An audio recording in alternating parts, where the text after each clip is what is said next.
The night rain fell heavily on Victoria Island, Lagos. A young pregnant woman stood in front of a mansion she once called home. Her clothes were wet, her hands trembled, and her 8-month belly pushed painfully against the thin fabric she wore. Her name was Amarachi, and she had loved her husband, Chukwuma, with a loyalty that made even her friends admire her. But love did not save her tonight. Pride drowned it. Chukwuma believed she cheated. He believed the child inside her did not belong to him, and he believed his money made him untouchable. So, under the cold rain, he pointed to the gate and ordered her to leave. As the gate shut, Amarachi stood outside, alone, crying silently while the rain washed her tears away. She held her stomach and whispered in her heart that her baby would survive. She did not know how. She did not know where she would sleep. She only knew she could not give up. She turned and began walking into the night. Subscribe for more interesting stories. Amarachi walked past streetlights and tall buildings that glowed like silent judges. Cars passed her without slowing down. Nobody cared to ask why a pregnant woman was walking alone in the rain.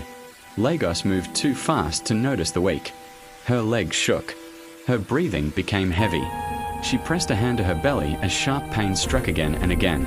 She whispered to her unborn child to hold on, but her strength was fading fast. At a dark corner near a bus stop, her vision blurred. She reached out blindly for a wall, but the world spun. Her legs collapsed under her.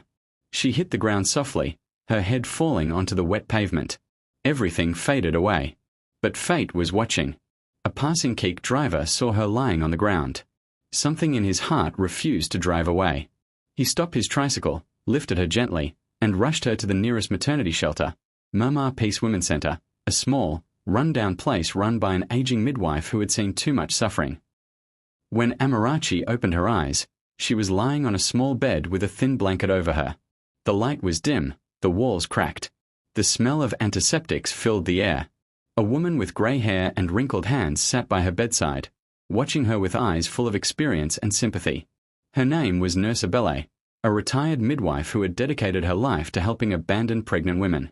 Amarachi tried to sit up, but pain made her wince. The nurse held her gently and helped her lie back. She was safe now. Not comfortable. Not healed. But safe. Over the next days, Amarachi recovered slowly. She ate warm meals, drank clean water, and slept more deeply than she had in months. The shelter was full of women like her, betrayed, abandoned, forgotten.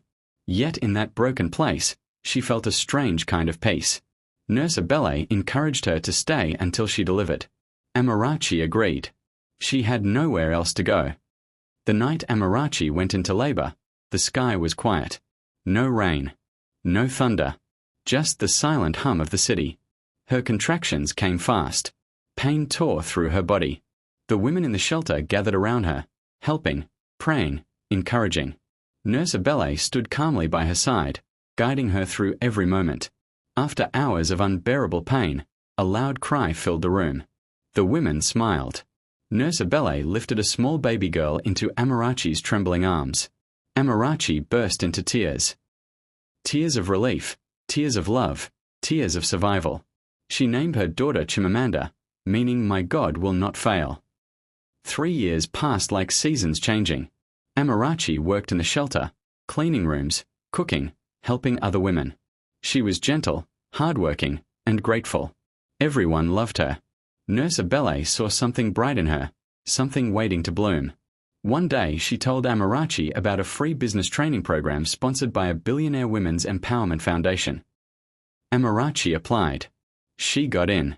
Every day she studied, practiced, learned, and discovered her hidden strengths. She started a small home-based catering business.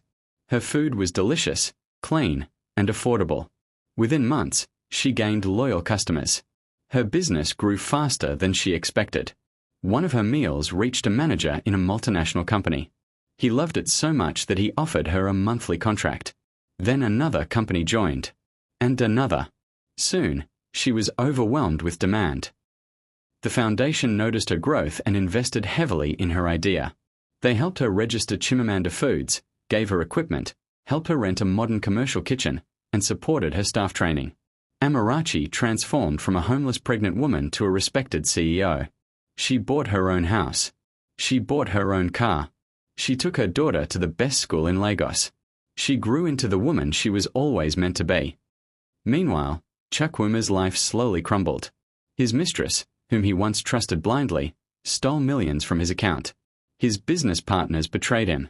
Bad investments ruined his company. His once loyal staff turned against him.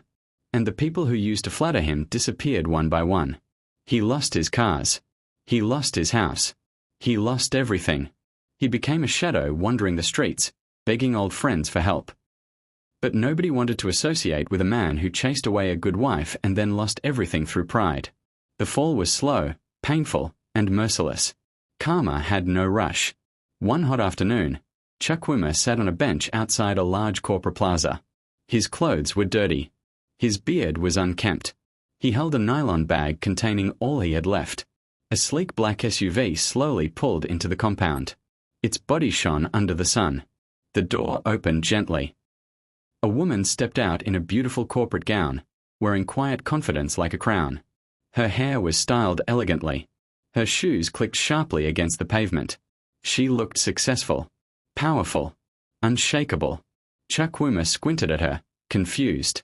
Something about her seemed familiar. Then he saw her face. His heart froze.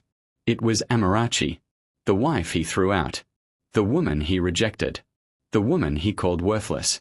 She looked nothing like the broken girl he abandoned. She looked like a queen. And then he saw the child come out of the car, a beautiful little girl, holding her mother's hand. The child had his nose, his smile, his eyes. His legs began to tremble. Amarachi noticed him. For a moment, she simply stared. No hatred, no anger, just calm strength, the kind that comes from surviving fire and rising stronger. Chukwuma fell to his knees in front of her. His voice cracked. Tears fell. His hand shook.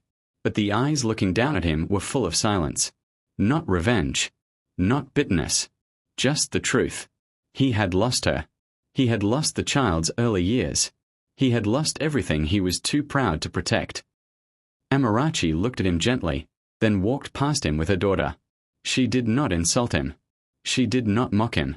She did not remind him of the night rain or the locked gate. Her success was her answer.